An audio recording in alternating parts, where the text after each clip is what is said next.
Right there, hello everyone. So today we're going to look at the 5 characteristics of cloud computing that NIST has set. So NIST has said that if you want to be eligible or qualified to call yourself a cloud-based service, then you've got to have these 5 characteristics essentially. So to explain these 5, I'm going to provide an example whereby I am hosting a service, a virtual house. So I've got a virtual house on the internet, and I'm going to prove why my house is a cloud-based service. So the first one, broad network access. My house can be accessed over the internet. It can be it's pretty obvious. If it can be accessed by those who need it, that's pretty much a must. So anyone who wants to use my services, they can just go to hamzasvirtualhouse.com, whatever, and that's not a real website, so don't try it, but that's the concept. So broad network access, that's the basic concept. Secondly, on-demand self-service. So it's got to be able to someone's got to be able to pull the service immediately, pretty much immediately. So when they need it, it's got to be available for them. So if someone wants to use my service, someone's got to be able to go virtualhouse.com, book a room, and book a virtual night in my room. The more real life example for that would be VMware. So VMware ESXi. So if someone wanted to host a virtual machine and they go to VMware's website, they've got to be able to quickly grab an instance of that. So it's on demand, so it's immediately available. So that's pretty self-explanatory. Thirdly, not only does it have to be on demand, available, but it's got to be pooled. It's got to have, you can't just have one resource. So right now, on my drawing, we've got one house. It can't be one house. It's got to be able to. It's got to have different rooms in there. It's got to have different rooms. So different.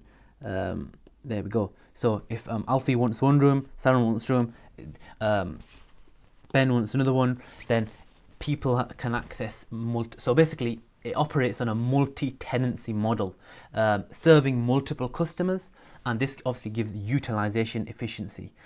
So we can dynamically assign and reassign people. So pretty simple. You can't just have one resource. It's got to be able to be.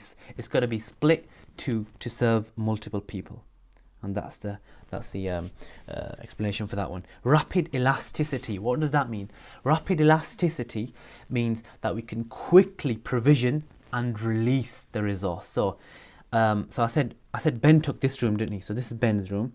Now, if Ben didn't want this room, he's got to be able to quickly just press cancel, unbook, and that's it. That's no longer Ben's room.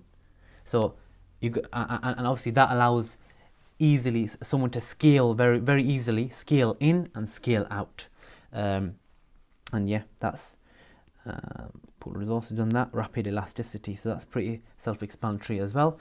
And then the last concept is metering, or what is sometimes known as a measured service, and that's essentially just paying.